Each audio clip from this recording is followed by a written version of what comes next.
Today, well, actually over the next week, we're making a homemade pastrami. We're gonna turn this beautiful beef brisket, just under 10 pounds, first into corned beef and then into pastrami at less than half the price, even on sale, of getting it at the deli counter. It's gonna be pretty easy to make, but it does take days and days and days of waiting. We're gonna brine it for 5 days. Then it sits in the fridge and kind of dries out for a whole day. And then it smokes for a whole day. And then it chills. And then we can slice it. So let's get going. The first thing we have to do is make our brine. We're gonna be using, now I'm on keto, so I'm using, this is a monk fruit based sweetener. You can use light brown sugar and granulated or dark brown, whatever you prefer. But I'm not using real sugar. This will work just fine though for a brine. We're using some pink salt, some kosher salt, some pickling spice. I'm gonna be grinding some coriander seeds, some mustard seeds, and I've got coarse black pepper. That's gonna be added to water. We're gonna boil it up, get everything into solution, get that cooled down, chill it in the fridge, and then it'll be ready to use as a brine. I'm using 1.5 gallons of water. We're gonna bring it up to a boil. You need to use as much liquid as you need to fully submerge whatever size brisket you're using. This should be fine for mine. I've got a cup of kosher salt. Don't worry, it won't be super salty. We rinse everything off after the brine. 1.5 cups of your sweetener choice. A tablespoon of pickling spice and mustard seeds. 4 tablespoons of pink salt. This really helps with the curing. We're gonna fresh grind 2 tablespoons of coriander seeds. I would do the same for the black pepper, but I'm out of whole peppercorns, so I'm just gonna use the coarse ground pre-made. And a good 1/4 cup of that.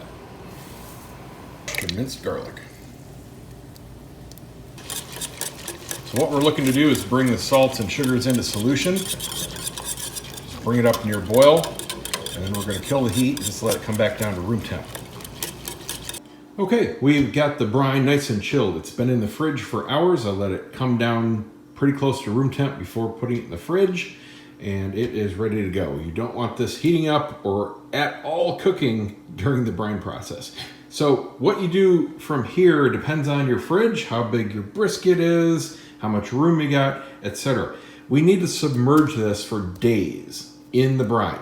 So whether you want to use a pan and cover it in saran wrap and rotate it that way or whatever, I don't have a roasting pan that will quite fit this, but I've got this utility bucket and I'm basically going to use this as a liner. So I'm going to fill this, put the brisket in here, fill it up, and then cinch all the air out, and I'll just zip tie it. So it'll basically make a little self-contained pan. And this will just be in case anything starts to leak, basically. So however you want to do it. And this should barely fit in my fridge. So we have to do 2 things to the meat. One is trim it up. Now, I don't know about you, but I like my lunch meat on the lean side.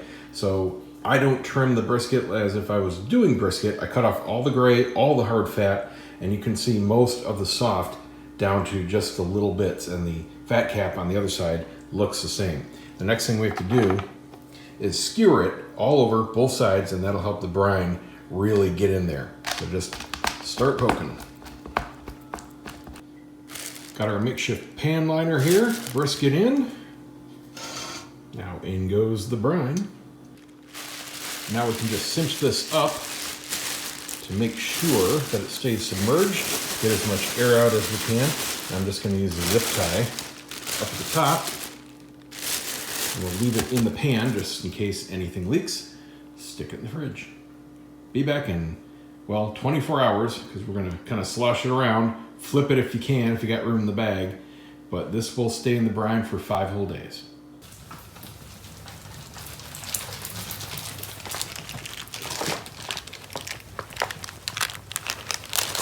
Well, that was quick for you, but that was a long freaking wait for me. We are now 5 days later, ready to come out of the brine. I'll tell you, it feels weird. It feels very tender. I've been flipping it once a day, just pulling the bag up and flipping the meat in there just to make sure everything was covered. So now I'm gonna cut this open, do this over the sink, dump it out, rinse it off really well, get off that excess salt.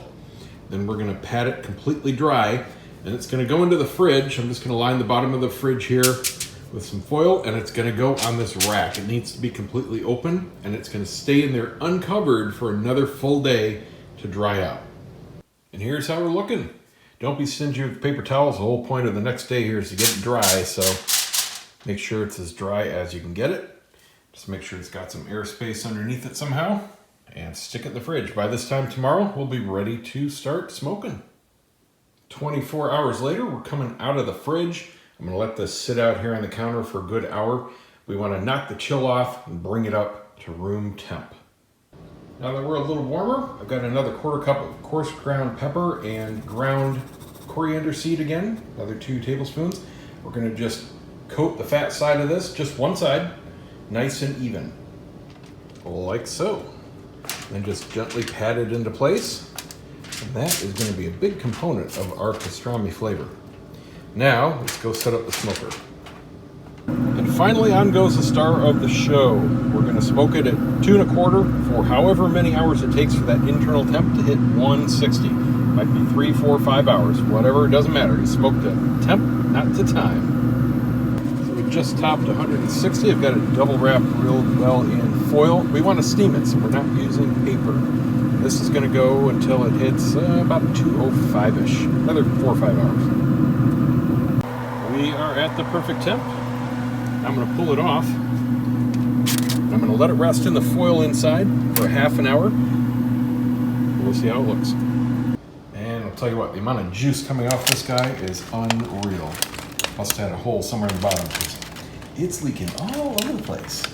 So after half an hour here, if you want it hot, slice away. I suggest going against the grain. I like it cold, so I'm actually gonna chill it. I'm gonna let it cool down here out of the fridge, stick it back in the fridge until tomorrow afternoon, and then slice it up super thin into deli meat. But let's take a look and see what it looks like inside. So not even cutting it for the most tender cut, the knife went through it like absolute butter. Ooh, it's hot, hot, hot, hot. That is gorgeous.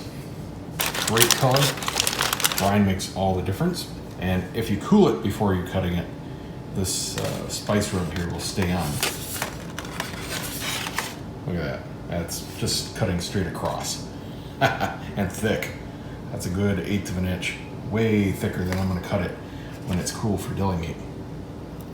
Delicious. Super juicy. So there you go, guys. Make your own pastrami. This worked out, did the math with my friend Dan today.